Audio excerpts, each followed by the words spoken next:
day. Welcome to Fruit Snacks, a weekday podcast that covers big ideas about the Christian worldview in a bite-sized format.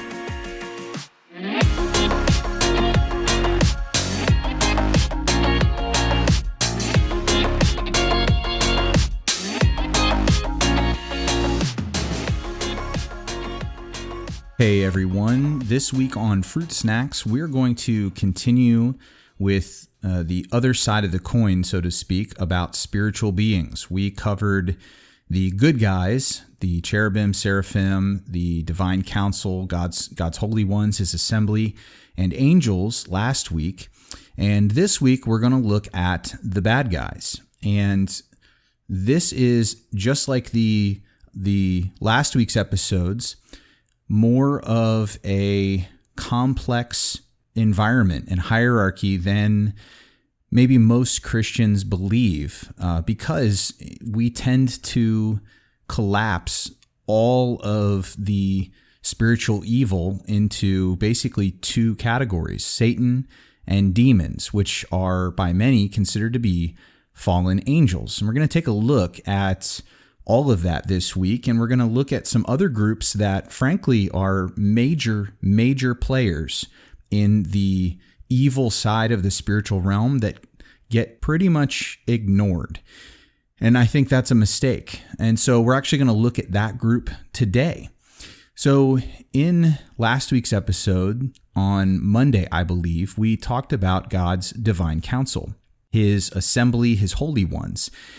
But what we also find in Scripture is that even though there are some of these sons of God who are very much the good guys, and they are still part of God's divine council today, that we also have some of these members of God's council who have fallen. So we have fallen sons of God, and in the Old Testament and in the New Testament. So there are some scriptures that we can look at that we can see these traces of these fallen sons of God. In Deuteronomy 32, verses 8 and 9, as we mentioned last week when referencing these sons of God, God's assembly, that we see that after Babel, that some of these holy ones were delegated authority over the nations, that God gave the nations to them as a punishment because of the nation's disobedience. And God decided in verse 9 of Deuteronomy 32 that he would raise up a nation for himself, namely Israel. And so the rest of the nations were sort of left to these lesser spiritual beings, these sons of God, to rule over and reign over, with the intention that they would lead these nations back to the one true God, back to Yahweh. But when we look at Psalm 82 and the first two verses of Psalm 82, we find out that what actually happened is something very different. In Psalm 82, 1 and 2, God stands in the midst of the gods, or the Elohim, spiritual beings, and he condemns them as corrupt, and he declares to them that they will be judged. So what spiritual beings would have been corrupt, and who could God be speaking to? Well, he's in the midst of his assembly. And so he's condemning assembly members, holy ones, people, beings in the divine council. And the best candidates for who are being condemned here are these ones, as we'll see because of references in the New Testament as well. And so the picture is that these are spiritual beings who were delegated authority by God, and then they rebelled.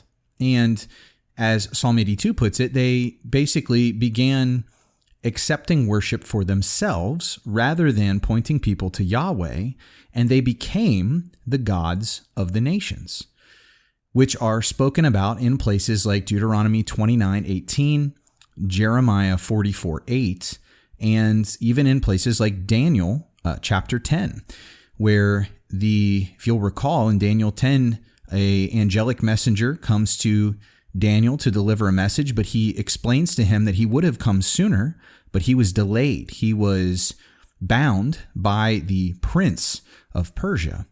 And this obviously could not be a human prince or some sort of physical being, because they don't have the ability or the authority to bind a spiritual being.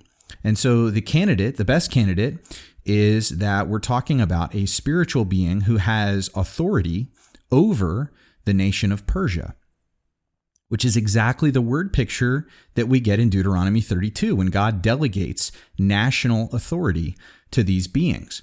In fact, it definitely makes sense to see this as spiritual beings in Daniel 10, because Michael is named as the Prince of Israel, meaning that one of the good guys also has delegated authority by God to serve as the representative or have the spiritual oversight for the nation of Israel.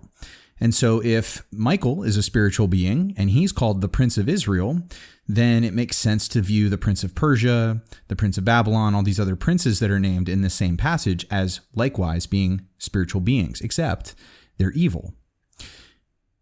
Now, I want to make clear, if Daniel 10 doesn't make it clear enough, that this authority that these spiritual beings have, these fallen sons of God, is geographical in nature. And that matters because when we get into the New Testament, there are some specific passages about spiritual warfare that I think we tend to gloss over and just think generally or generically about, but actually they are about these fallen sons of God. I'm thinking of passages like Ephesians 6 and 1 Corinthians 2, that the rulers of this world, these principalities, these powers, these authorities and thrones, they are these guys, these fallen sons of God. And I say that because the Greek here for all these terms, rulers, principalities, powers, thrones, those are all terms which have a geographic connotation to them. So the implication is that these, once again, in the New Testament, these spiritual beings have authority over nations, over certain areas of the earth.